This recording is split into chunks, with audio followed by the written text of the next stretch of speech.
কি যখন বিবাহ করেন খাদিজা 15 বছরের বড় আর নবী 15 বছরের ছোট। নবীজি একেবারে যুবক, আমার নবীর বয়স 25 বছর, আম্মা জান খাদিজার বয়স হলো 40 বছর। আমার নবীর বয়স যখন 40 বছর, আম্মা জান খাদিজার বয়স হলো 55 বছর। একজন 55 বছরের বয়স্ক মহিলা আমার মা উম্মাহাতুল মুমিনিন আম্মা জান খাদিজা রাদিয়াল্লাহু আনহা, তিনি আমার নবীর প্রতি এমন ভালোবাসা, এমন মহব্বত, পাহাড়ি আঁকা বাঁকা পথ অতিক্রম করে হেরা গুহায় আমার মা আম্মা জান খাদিজা আমার আপনার নবী বিশ্ব নবীর জন্য খানা নিয়ে যেতেন। আর নবীজি ইতিকাফে বসে গেলেন একাধারে 40 দিন। আমার নবীজি সেখানে অতিক্রম করার পরে সর্বপ্রথম আমার নবীর কাছে হযরত জিবরিল আগমন করবেন। কোরআন শরীফের সূরা নাযিল হয়ে গেল। মুমিনরা খেয়াল করো, আমার নবীজির কাছে হযরত জিবরিল পবিত্র কোরআন শরীফের সূরা আলাকের প্রথম 5 আয়াত নিয়ে আগমন করলেন। সর্বপ্রথম এসে হযরত জিবরিল আমার আপনার নবীকে ডাক দিয়ে বললেন, ইকরা, ও নবী আপনি বলুন। নবী বলেন, মা আনা বিকারিন, না আমি পড়তে পারি না, পড়তে পারি না। হযরত জিবরিল আমার আপনার নবীকে আবার বলেন, ইকরা, নবী গো আপনি পড়ুন। রাসূল বলেন, মা আনা বিকারিন, আমি পড়তে পারি না।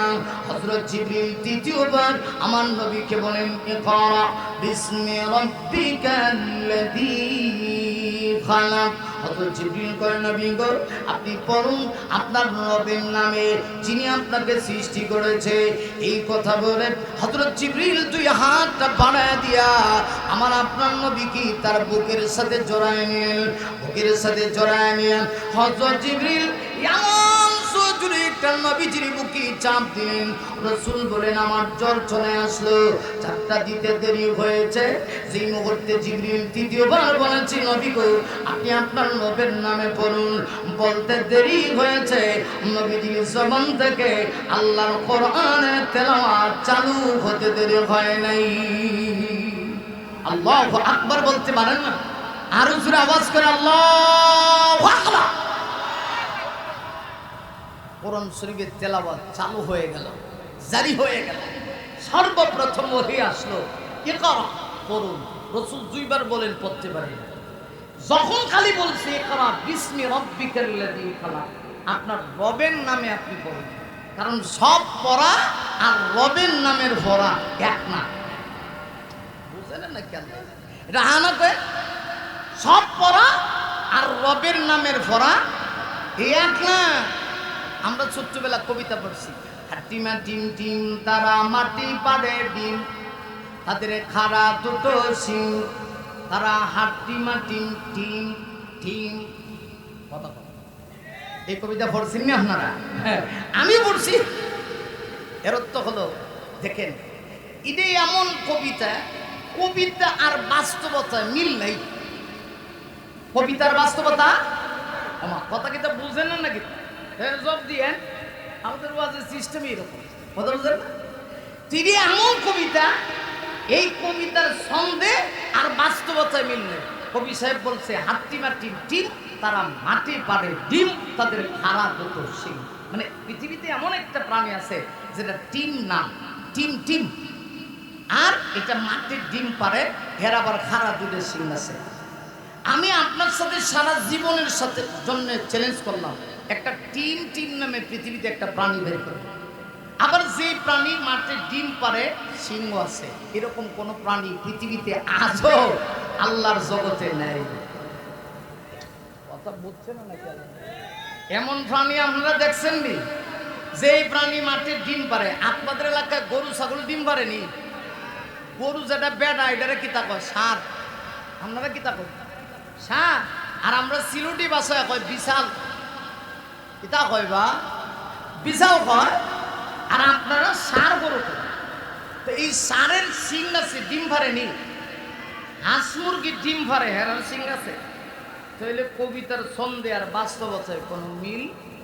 আর আল্লাহর কোরআন নিয়ে চ্যালেঞ্জ করে বললাম, চ্যালেঞ্জ, আল্লাহর কোরআনের একটা কথা বাস্তবতার সাথে মিলে না, আপনি প্রমাণ করতে পারবেন না। কোরআন শুধু পড়ার জন্য এসেনি, কোরআন এসেছে সমাজ পরিবর্তন করার জন্য। আজকে আমরা কোরআন দিয়ে ওয়াজ করি, কিন্তু কোরআন দিয়ে সমাজ চলবে এই কথা আমরা মানতে পারি না। নবীজি উহুদের ময়দানে মার খাইছেন, এই কথা আমরা সবাই বিশ্বাস করি। উহুদের ময়দানে রাসূল মার খাইছেন, তাইফের নবীজি মার খাইছেন, কিন্তু এই কথা আমরা বিশ্বাস করতে রাজি না। রাসূল যেভাবে মার খাইছেন, আবার আমার নবীজি প্রয়োজনে মার দিয়েছেন। রাসূল শুধু কোরআন দিয়া সমাজের মানুষকে ওয়াজ করছেন তা না, কোরআনের আইন দিয়া আমার নবী সমাজ পরিবর্তন করেছেন। কথা বলতে আরো জোরে কান। আপনাদের অসুবিধা হইতেছে, ওইলে আমার ডাবল সুবিধা। কথা বুঝছেন না? আমি জানি না, শুনে এটা লইছি। এবার আজকে অন্য জায়গায় প্রোগ্রাম ছিল, তারিখ 2 বার পরিবর্তন হয়েছে, কিন্তু আমি আসলে এই এলাকার মানুষকে খুব বেশি মহব্বত করি। আল্লাহর কসম, এটা কসম বললে আমার কাফারা দিতে হবে না। এই এলাকার মানুষ একটা মাহফিলের ব্যাপারে এত কেয়ারফুল, এত সুন্দর একটা আয়োজন। এখন তো মাহফিলে কোনো বাধা নাই, যখন বাধা বিঘ্নতা ছিল তখনও আমার এই এলাকাবাসী, আপনাদের এই এলাকার সন্তানেরা, আমাদের সেই সুলাইমান ভাই তার এলাকাবাসীকে নিয়ে, ময়মুরব্বী যুবকদেরকে নিয়ে সবার স্বতঃস্ফূর্ত সহযোগিতায় এই কোরআনের মাহফিলটা জারি রেখেছেন। আমার মনে হয় এটা এই এলাকার জন্য রোল মডেল হয়ে থাকবে। কথা বলতে ঠিক না? তাইলে রসুলকে যখন জিবরিল বলছে রবের নামে পড়েন, তখন জবান চালু হয়ে গেছে, শুরু হইল কোরআন নাজিল। খেয়াল করেন, কিছুদিন পরে কোরআন শরীফের আরেকটা সূরা নাজিল হয়েছে, সূরা মুদ্দাথির। নাজিল হওয়ার পরে বেশ কিছুদিন যাবত কোরআন নাজিল হয় না, জিবরিল আমার আপনার নবীর কাছে আগমন করে না। খুব খেয়াল করবেন, এই জায়গাটা তাফসীর বোঝার জন্য অত্যন্ত গুরুত্বপূর্ণ জায়গা। এই জায়গাটা বুঝলে সামনের কথাগুলো বুঝবেন। বেশ কিছুদিন যাবৎ কোরআন নাজিল হয় না, ওয়াহির বিরতিকাল চলতেছে। তখন দেখা গেল মক্কাতে আমার রসুলের একটা বিরোধী প্রার্থী ছিল। এতদিন নবীর বিরুদ্ধে কেউ নাই, কোরআন নাজিল হওয়ার পরে বিরুদ্ধের লোকের অভাব নাই। এমনকি নবীর আফন চাচা চাচিও নবীর বিরুদ্ধে। নাউজুবিল্লাহ বাড়ি দিয়ে কইবেন না, না মহিলার সামনে গিয়ে নাউজুবিল্লাহ কইবেন। আরেকটু জোরে আওয়াজ করে কর নাউজুবিল্লাহ। নবীজির আফন চাচা চাচি বিরুদ্ধে চলে গেছে কোরআন নাজিল হওয়ার পরে। এখন যখন দেখা গেল হযরত জিবরিল আর আসে না, কোরআন নাজিল হয় না, তখন নবীর আফন চাচা আবু লাহাব, নাম কি আপনার নাম শুনছেন নি? আমি ওনারে কই আবু লাহাব, আপনারা কোন আবু লাহাব, আমি একটু ভূতা দিয়া কই আবু লাহাব, কারণ সে নবীর দুশমন, ইসলামের দুশমন, কোরআনের দুশমন। আর যারা নবীর দুশমন, ইসলামের দুশমন, কোরআনের দুশমন, তাদের সঙ্গে আমাদের কোনো আপোষ আছে? আপোষ আছে? আবু লাহাব নবীজির আফন চাচা। দেখা গেল সে আবু লাহাব এসে নবীর উপরে যখন কোরআন নাজিল করা কিছুদিনের জন্য বন্ধ, তখন আবু লাহাব এসে আমার আপনার নবীরে ডাক দেয়া কয়, মুহাম্মদ সাল্লাল্লাহু আলাইহি ওয়াসাল্লাম, তোমার কাছে যে একটা শয়তান আইতো, শয়তান বুঝছেন নি?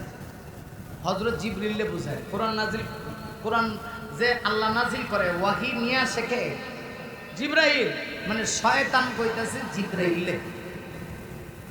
নাউজুবিল্লাহ। আরেকটু জোরে কর, হ্যাঁ মুহাম্মদ, তোমার কাছে যে একটা শয়তান আসতো, তার মানা হলো জিবরিল যে তোমার কাছে আসতো। মুহাম্মদ, এখন আর এই শয়তানটা কেন আসে না বুঝতে পেরেছি। তোমার আল্লাহ মনে হয় এখন আর তোমাকে ভালোবাসে না। আমার নবীজি বড় কষ্ট পাইলেন, আমার নবীজি ভেঙ্গে পড়লেন, আমার নবীজির কলিজায় আঘাত লাগলো। না রে মুমিন না, আমার নবীকে শুধুমাত্র চাচা এইভাবে আঘাত দিয়েছি তা না। আপনাদের এলাকায় চাচার বউরে কি কয়? চাচি। আবু লাহাব নবীর চাচা, আবু লাহাবের স্ত্রী, তার নাম ছিল উম্মে জামিল। মুমিন রে, উম্মে জামিল এসে আমার আপনার নবীর সামনে এসে ডাক দেয়া কয়, মুহাম্মদ, তোমার কাছে যে একটা শয়তান আসতো, শুনেছি এই শয়তানটা নাকি এখন আর তোমার কাছে আসে না। তোমার আল্লাহ মনে হয় এখন আর তোমাকে ভালোবাসে না, তোমার রব মনে হয় তোমাকে ভুলে গিয়েছে। আমার নবী কি পরিমাণ আঘাত পেতে পারেন? নবীজি আকাশের দিকে তাকায়া চোখের পানি ছেড়ে দিয়া কান্না শুরু করলেন। আমার নবীর চোখ দিয়া দিয়া টপ টপ করে চোখের পানি পড়তে আছে। নবীজি আকাশের দিকে তাকায়া আমার আল্লাহকে ডাক দিয়া বলেন, আল্লাহ গো, গোটা মক্কার সব মানুষগুলি যদি আমার বিরুদ্ধে চলে যায় আমি এত কষ্ট পাই না, কিন্তু আমার আপন মানুষ আমার চাচা যে আমার বিরুদ্ধে চলে গেল, আমার চাচি যে আমার বিরুদ্ধে চলে গেল, আমার বিরুদ্ধে যাওয়ার একটাই কারণ, কোরআনের কারণে। আজকে চাচা দেখতে পারে না, আমাকে চাচি দেখতে পারে না।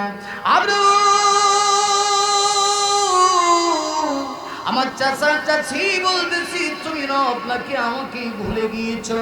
আল্লাহ, আমি সব কিছু বরদাস্ত করতে পারি, এটা বরদাস্ত করতে পারি না। আমার নবীজি কষ্ট পাইলেন, আল্লাহ গো, কেন জিবরিল আসে না? সত্যি কি তুমি আমার প্রতি রাগ করেছো?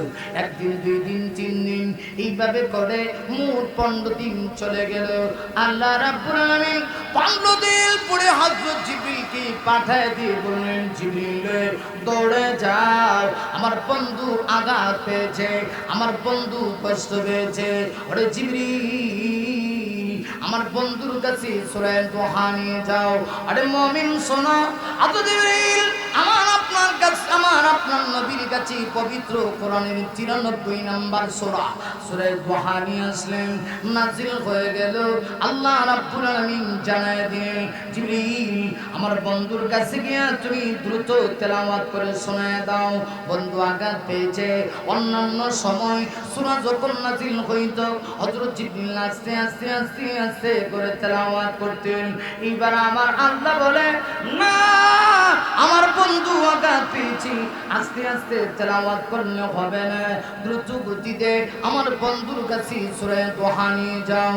আর যারা আমার নবীকে বলেছে আমি আল্লাহ আমার নবীকে ভুলে গিয়েছি, তাদের জবাবটুকু দিয়ে আসো। সূরা নাজিল হয়ে গেল। আমার আল্লাহ সূরা নাজিল করে সূরা দোহার প্রথম 2 আয়াতের ভিতরে আমার আল্লাহ 2টা কসম করে 3 এবং 4 নাম্বার আয়াতে আমার আপনার নবীকে আল্লাহ সান্ত্বনা দিলেন। সূরা নাজিল হয়ে গেল। আরে ওই সূরা নাজিল হওয়ার পরে আল্লাহ সূরা নাজিল করে সূরা দোহার প্রথম 2 আয়াতে আল্লাহ কসম করে বলেন, ওয়াদ-দুহা ওয়াল-লাইলি ইযা সাজা।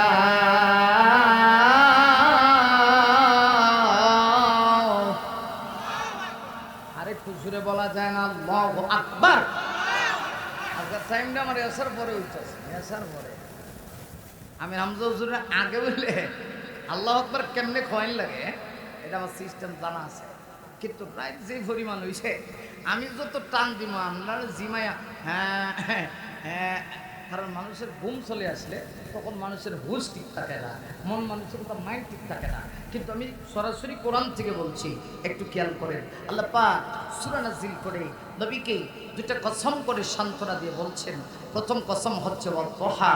আল্লাহ পাক বলছেন, নবী গো, দোহার শপথ। দোহা মানে কি? অনেকগুলি ব্যাখ্যা, এতগুলি ব্যাখ্যা করার টাইম নেই, সংক্ষেপে একটা ব্যাখ্যা বলি। আল্লাহ পাক বলছেন, নবী গো, আমি দিনের আলোর কসম করে বলছি, দিনের ওই সময়ের কসম করছি যখন সূর্যটা আকাশে পরিপূর্ণভাবে উদিত হয়। সুবহানাল্লাহ, জোরে কান। দিনের আলোর কসম মানে আল্লাহ বুঝাইতে চায়, নবী গো, ও নবী, নবুয়তের আলোর কসম করে বলছি, দিনের আলোতে সূর্য যখন ঝলমল করে পরিপূর্ণভাবে আকাশে যখন সূর্য উদয় হয় তখন দেখবেন দুনিয়ার মানুষ খুশি, কিন্তু কিছু প্রাণী আছে এরা নারাজ। এর মধ্যে একটা হলো কলা গাছে সিবাত থাকে, এটার নাম হলো মিস্টার কলাবাদুরিয়া। কথা কি বুঝতেছেন কিছু? হে সুলেমান ভাই, এ না আচ্ছা, ওয়াজ আমরারই হোক, কমিটি যারা আছে এরাই আমরা মিল্লা বস করি। মারহাবা কা আর জোরে কান মারহাবা। আপনারা আবার ভাববেন না যে এই হুজুর মনে এরকম কম লোক লয়ে বস করে, হ্যাঁ এরকম না, এটা আজকে মনটা বুঝাই নিয়েছে। আজকে একজন মনে করতেছি 1000, কথা বুঝেন নাই? আর নাহলে মুখ দিয়ে টান বাড়ি বই, টান ওই যে ভারি দেবো গাছ। আল্লাহ পাক বুঝায়, নবী গো, আকাশে যখন সূর্য উদয় হয়, সূর্যের আলো উঠলে পৃথিবীর সবাই খুশি, কিন্তু কিছু কলাবাদুর আছে এরা খুশি হয় না। ঠিক তদ্রুপভাবে নবুয়তের আলো যখন উঠে গেছে, কিছু উম্মতের ভিতরে কলাবাদুর মার্কা উম্মত আছে, যেমন আবু লাহাব, এরা কিয়ামত পর্যন্ত খুশি হবে না। তাতে আপনার সমস্যা, কথা কম না কেন? ঠিক না, নবী না, আপনি কোনো টেনশন করবেন না। আল্লাহ ডাক দিয়ে কই নবী গো, আমি দ্বীনের আলো কসম করে বলছি, তার মানা হলো দ্বীন কসম। একটু খেয়াল করো মুমিন রে, মানব জীবনের সবচেয়ে দামি জিনিসের নাম হলো হায়াত, হায়াতি জিন্দেগি। এই হায়াতি জিন্দেগির প্রতিটা রাতের ভিতরে, প্রতিটা দিনের ভিতরে, 24 ঘন্টার সময়ের ভিতরে 3 রাত আছে। আল্লাহ কয় নবী গো, দিনের আলোর কসম করে বলছি, 2 নাম্বার হলে বললেন ইদা সাজা, রাতের অন্ধকারের কসম। ওই সময় যখন অন্ধকারাচ্ছন্নতা পরিপূর্ণভাবে লাভ করে, এর অর্থ হলো দিনেরও কসম, রাতেরও কসম, হায়াতের কসম, 3 রাতের কসম করে আল্লাহ বলে, নবী গো আপনি কষ্ট পাইন না। আপনার চাচা কয় আমি আল্লাহ নাকি আপনাকে ভুলে গিয়েছি? না নবী না, আমি আপনাকে ভুলে যাইনি। আল্লাহ 3 নাম্বার আয়াতে নিজে বলেন, মা ওয়াদ্দাআকা রাব্বুকা ওয়া মা ক্বালা।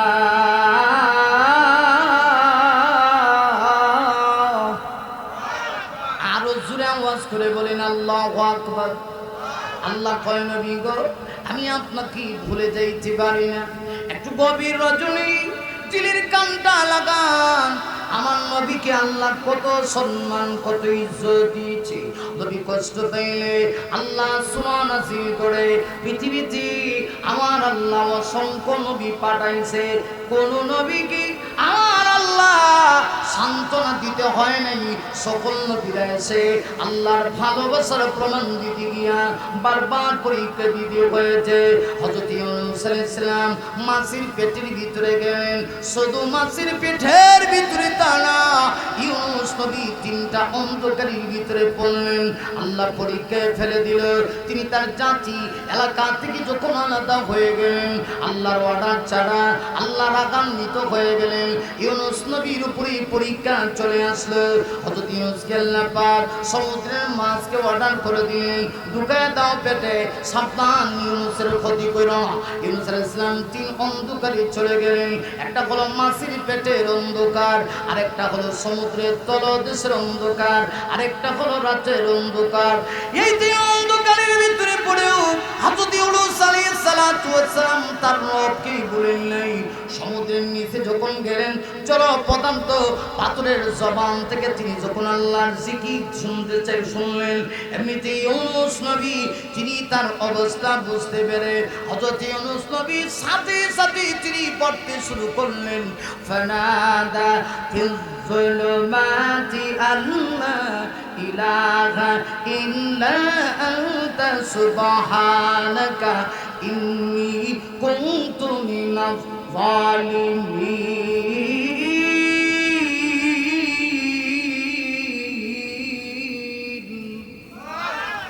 আরেকটু জোরে বলা যায় না? আল্লাহু আকবার।